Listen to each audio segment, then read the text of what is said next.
Hello, I'm Stephen Cole, and welcome to the Answers Project podcast from CGTN Europe.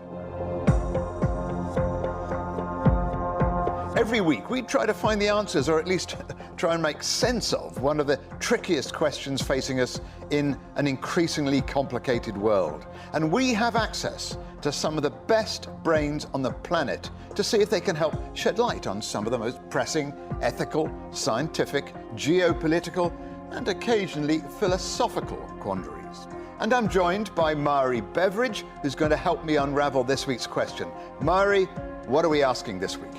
Well, it's a complicated one this week, Stephen. The question we are asking is, can you measure intelligence? Now, that is a combination, I suppose, of a philosophical and a neurological question. I imagine quite controversial too. Definitely. So the question of measuring intelligence has quite a dark underbelly too. There are all sorts of issues with this question. You know, what is the purpose of the test? What's the aim of the person carrying it out? And what does intelligence mean in different cultures? And that's the problem, isn't it? Because it probably means different things in different cultures. And intelligence isn't a material thing. So you can't just pop it on a scale or measure it with a ruler. So let's go back to basics and define our terms. What is intelligence? Well, there's a wonderful quote from the psychologist R.J. Sternberg, who says that there are almost as many definitions of intelligence as there are psychologists trying to define it. I can imagine. What about the dictionary definition? So the dictionary definition is the ability to learn, understand and make judgments or have opinions that are based on reason. So not just about knowing things, it's understanding how to apply that information. Exactly. There's a famous line. Knowledge is knowing that a tomato is a fruit, and wisdom is knowing not to put it in a fruit salad. That's one of my favourite lines that I found whilst doing the research for this podcast. Well, I only found out that tomato is a fruit about 5 years ago, to be honest. But anyway, the episode today is about whether or not we can measure it, measure intelligence. And I suppose the best place to start is looking at why we would need to measure it in the first place. Great question. Here I want to go to my first guest, who is a military man. I'm Dr. Mike Rennie. I'm a chartered psychologist specialising in defence and security psychology. I'm the secretary of the Defence and Security Psychology section of the British Psychological Society, and I'm also a senior lecturer at the Royal Military Academy Sandhurst. My role is to look at finding ways of applying psychological theory and practice to improve operational effectiveness across a range of both military and civilian defence and security aspects. Well, as you know, my son is a major in the British Army, and I know he had to do quite a few tests when he went to Sandhurst and has to undergo testing to progress through the ranks. And I am always impressed by senior officers in the Army, I have to say, by their quiet, what I would call their quiet intelligence. But what kind of tests are used, because he's never told me, within the military to test intelligence? Well, Mike Rennie was quite sort of, he couldn't go into the sort of specifics and the details of the kinds of questions they would ask, because he said, you know, you need to give everyone a fair shot, and the whole idea is that we're not going to give away that information. But he did give me a sort of quick history of how the military IQ tests work. Well, in the early days of intelligence testing, there was quite a lot of work done by the military, especially just before the Second World War. The Royal Navy, for example, used intelligence tests and some other what we now call aptitude tests to try and stream recruits into specific jobs, like into engineering or gunnery or specialist roles. A lot of work was done by the Special Operations Executive, for example, the secret agents that would drop in behind enemy lines, to develop ways of testing for selection purposes. So we see the use of the Raven's matrix test. Now that's a test that uses the manipulation of patterns to measure intelligence. It's still used today and was groundbreaking in its time. So Dr. Rennie says that these intelligence tests used in the Second World War aren't so popular now. He says the intelligence tests aren't necessarily even seen as very good predictors for achievement or ability these days, as they just come up with a raw number. So what the military tend to do now is they will use what we'd call aptitude tests. So there'll be a specific set of skills or aptitudes or traits that we're looking for in order to select people to go into a particular path. And that makes perfect sense, of course, because there are so many paths in the military to take. So, but Mari, it's therefore perhaps not so much about an IQ level anymore. It's about a sort of general aptitude suited to a specific role. Exactly, and the reason I wanted to start with this example of the military from Dr. Mike Rennie is that it's quite a nice summary of the way that attitudes to intelligence have changed over the years. And IQ tests actually started with a Frenchman called Alfred Binet, who was asked by his government to develop a test that could determine whether or not students needed additional help. And this was around the time that the French government had mandated that all children need to go to school. So they were saying, you know, who needs more help, who isn't worth putting into school. So he called these tests the intelligence quotients. Hence IQ. Yeah. See, even I could work that out. In short, I suppose it's supposed to be a measure of a person's reasoning ability as well. In other words, an IQ test is supposed to gauge how well someone can use the information and logic to answer questions or make predictions. So Binet's tests were the beginning of the test we use today, is that right? Yeah, although eventually Binet sort of realised that these IQ tests were inadequate measures for intelligence because they couldn't really measure creativity or emotional intelligence. It was just sort of mathematics and sort of spatial awareness and things like that. So we're getting complicated now for me, because you talked about intelligence, now you're talking about emotional intelligence, mathematical and creative. Are there many other types of intelligence? Yeah, there are a few, and it's really evolved over the years with the different psychologists that have applied their theories. But I think generally what is recognised now are the multiple intelligences that Howard Gardner, is an American psychologist, identified in his book from 1983. And the 8 main intelligences that he identified and that we recognise today are mathematical, linguistic, naturalist, interpersonal, intrapersonal, spatial, kinesthetic ability, and musical. I'm just trying to work out which one of those I might pass. You might have a few. You might have a few of those. Well, that's very kind. You might have none. Very, very generous of you. Interpersonal. So that must be how well you communicate with others. And intrapersonal inside you, or self-discipline, things like that? So interpersonal is another type of emotional intelligence. Intrapersonal is things like, your capacity to plan for the future. Here I want to go to Professor Michael Ruse from the University of Florida. He's a philosopher of science who specialises in the philosophy of biology. And he says that our capacity for empathy is incredibly important to human evolution. Intelligence is much more of a package deal. It's not only being able to do the sums, but at some level being able to have a sensitivity towards other people so you can engage with them. Not necessarily agree with them, but that somehow you can communicate with people. So Michael Ruse then went on to sort of explain to me the difference between human intelligence and things like artificial intelligence too. Computers and other things show us that raw brain power is not the only thing for intelligence. Humans are social animals, and so, if you like, intelligence means being maxi successful as a social animal. That requires brain power, but it also requires social abilities like empathy and those things. So if we're going to measure intelligence, I'm all in favour of doing that, but don't just make it how good are you at sums. Well, I couldn't agree with him more, because I'm awful at sums. But that's why we're journalists, Stephen. That's why I'm a journalist. I mean, it must be empathy, must be the key one that separates us from animals. And I imagine some types of intelligence are easier to measure than others, but more complicated, perhaps, is how you measure creativity. The truth is, Stephen, we actually don't have a standardised way of measuring creativity like we do for other subjects.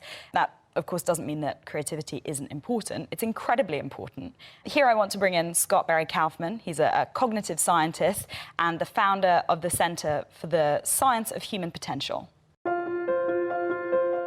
Creativity is different than intellectual capacities, intellectual competence. It involves going out there or just in your own head, having rich imagination and having rich creative thinking, or putting a new product or a new idea into the world that has never existed before. So that, I suspect, is the real driving force behind the world's most famous entrepreneurs. They must have a great deal of creative intelligence and also the capacity for lateral thinking rather than one single type of intelligence. Absolutely. Kaufman also argues for a broader definition of human intelligence. He wants one which takes into account the whole person. And he says that our standard model of intelligence is systematically letting too many kids fall between the cracks in our education systems. And it means that we have a very limited notion of human potential. And so Kaufman actually came up with this theory a couple of years ago, theory about intelligence, that it's made up of 4 crucial C words. The 4 C's are capacity, competence, creativity, and commitment.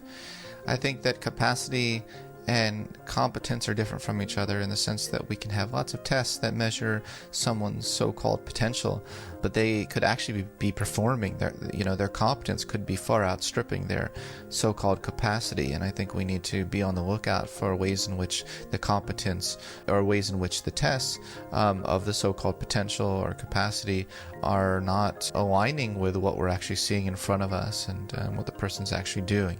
So I think it's important to make that distinction.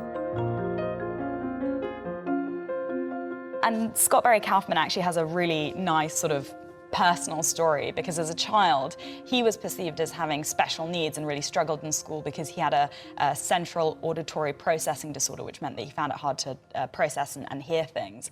And his teachers took his slowness as an indication that he was stupid, but it was just that he had this sort of processing disorder. And he went on to get a PhD from Yale. That's the penalty for trying to judge people perhaps too young. There is a very famous national journalist in Britain who failed his A-levels, and he sent a message on social media a few weeks ago to kids who were failing their A-levels saying, "Don't worry, I failed all my A-levels, now I drive a Bentley and I got a 1,000-acre farm." It reminds me of the famous quote, if you judge a fish by its ability to climb a tree, it'll live its whole life believing it's stupid. Yeah, absolutely. I love that quote. It's often wrongly attributed to Einstein. I'm not actually sure where it comes from, but it's great, and I think it really applies to this sort of question and this debate. And, that's one of the main issues, is standardized testing. But the other issue, major issue with this question, is much darker, and it's the nasty problem of eugenics. And eugenics being that very controversial practice of reducing human suffering by breeding out, in quotes, disease or disabilities, or what some people perceive as undesirable characteristics from the population.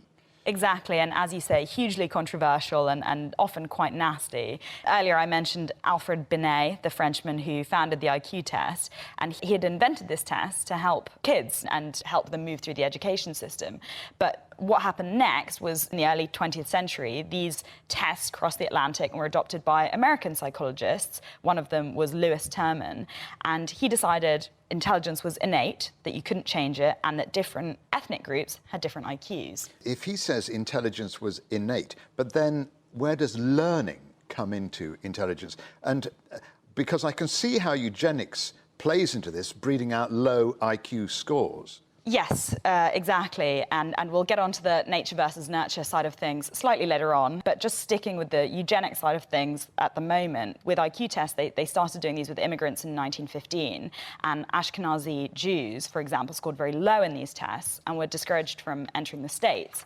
But despite Terman's problematic approach to intelligence, he did actually come up with the final version of the formula that we use for IQ tests today, which is your IQ is your mental age divided by your chronological age times 100. Okay, I'm starting to sort of get a pen and paper here and try and work this out. It's really straightforward. It's just... Not if you're bad at sums as I am.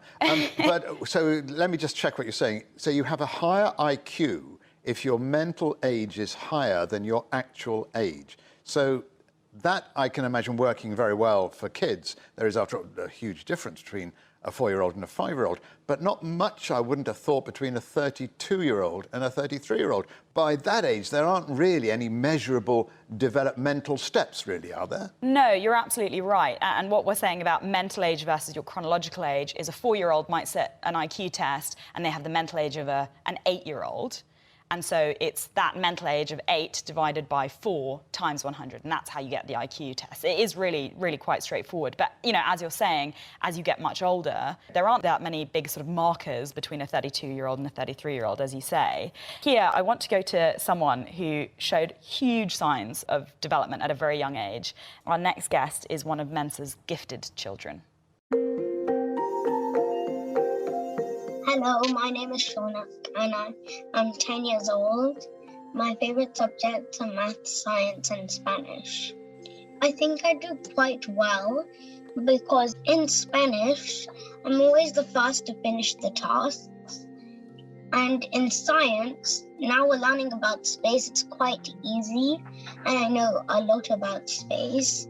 And in maths, all we're doing is a revision on measurements, so like centimeters and meters, and we're doing a volume of 3D shapes, which is easy if you know what the measurements are referring to. Now, Shauna might know what the measurements are referring to. I personally am very, very bad at maths. You mentioned you're very bad at maths. But I asked his dad how they identified so early on that their son might be gifted, and what were the early signs of it?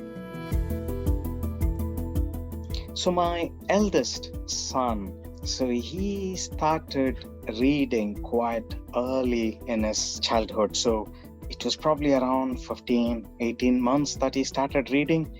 So that was one of the first signs. So there were many other incidents as well. So for example, he had his favorite park to go to. So wherever we went around the town, he was always kind of trying to give us directions to go to the park. So initially, it was noticed by his grandmother, but we thought that was a grandparental view of the child.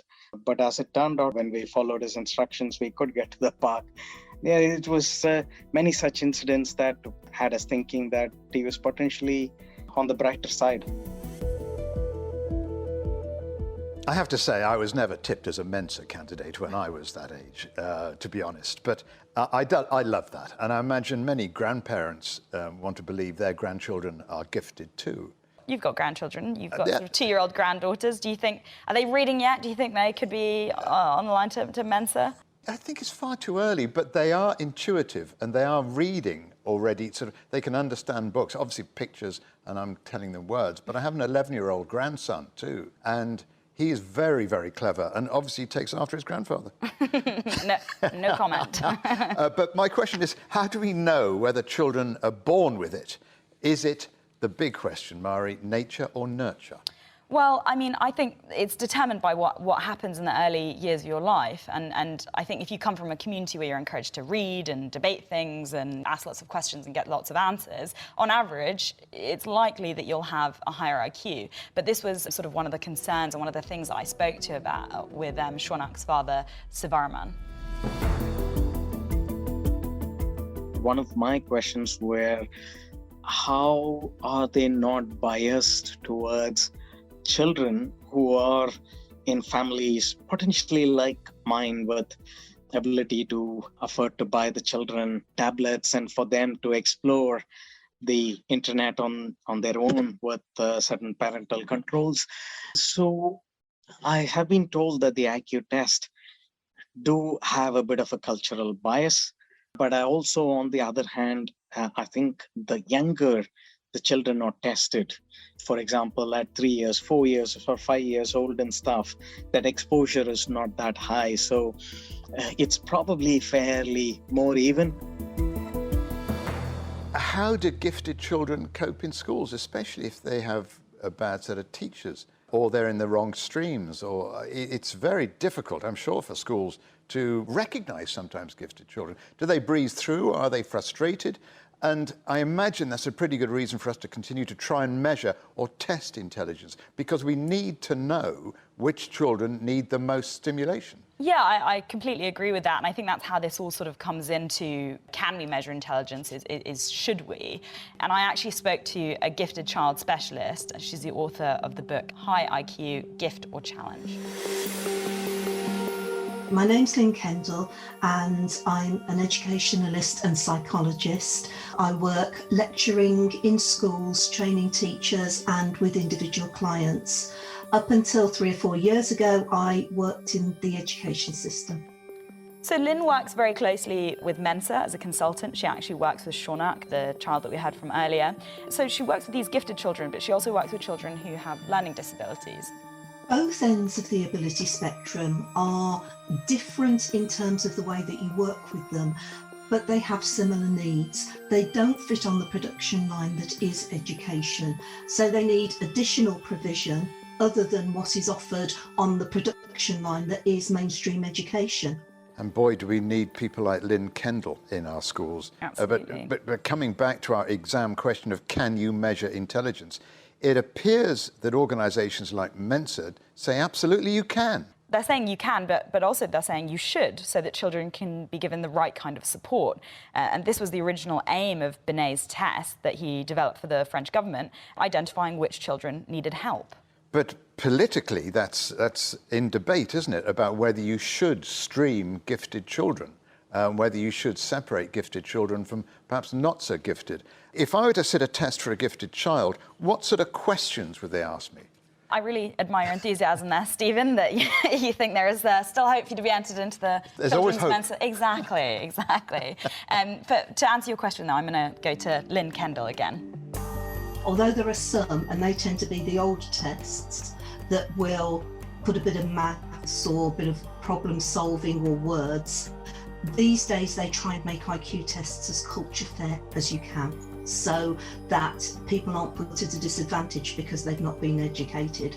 So an IQ test will look more at the raw intelligence, the problem solving, finding patterns in things. Can you see what comes next? What's the missing thing? What's wrong with this picture? All of those sorts of bits and pieces that you would need to be bright in order to notice. They might say, what does, I don't know, banana mean? And the answer to that will differ depending on whether you're talking to a 2-year-old or a 20-year-old, and it's the amount of information that's given that gets the marks on that. So that's, I think, quite a good argument for these IQ tests. But as I mentioned earlier, intelligence and test scores have quite a dark history, and it's important not to forget how they've been exploited, because I think we've had quite a lot of the sort of positive side of these IQ tests. But it would not be a proper episode of this podcast if I didn't dig up something depressing from the past. So I did want to mention that intelligence tests were used by Nazi Germany to enforce the sterilisation of hundreds of thousands of people in the late 1930s, based on their versions of IQ test questions. Their versions, I suppose, of the tests were different. Yeah, so the questions were based around social norms, and they were calling these IQ tests, but of course they had all of their own questions around social norms rather than cognitive ability tests. Questions like, who was Bismarck, or what's the significance of Christmas, you know? So what we learn from that is history in the Holocaust has taught us that in the wrong hands, even something as seemingly innocent as an IQ test can be used for darker purposes. Absolutely, and it all comes back to the big question from the beginning of our chat, which is that it really matters who's doing these tests and why they're doing them and how the answers are interpreted and weighted. And then disseminated, I suppose. But maybe the question isn't can we measure intelligence, it's should we? Indeed, and for now I think it's best to think about intelligence as a concept rather than a real thing, and it's something we've still got quite a lot to learn about, I think. That so fascinating, Mario. We could go on for a lot longer, but thank you very much. I'm hoping, we're hoping, you, our audience, will get in touch to tell us what you think. Have you done an IQ test? Do you think intelligence can be measured? Do you think you're brighter than your test revealed? Perhaps you think yourself a Mensa candidate. Let us know. And if you have a question you would like answered, we'd love to get the bottom of it on the next episode of The Answers Project. You can find us on CGTN Europe's Facebook or Twitter pages. You can also subscribe to this podcast on iTunes, Stitcher, or Spotify. But thanks for listening. Goodbye. Goodbye.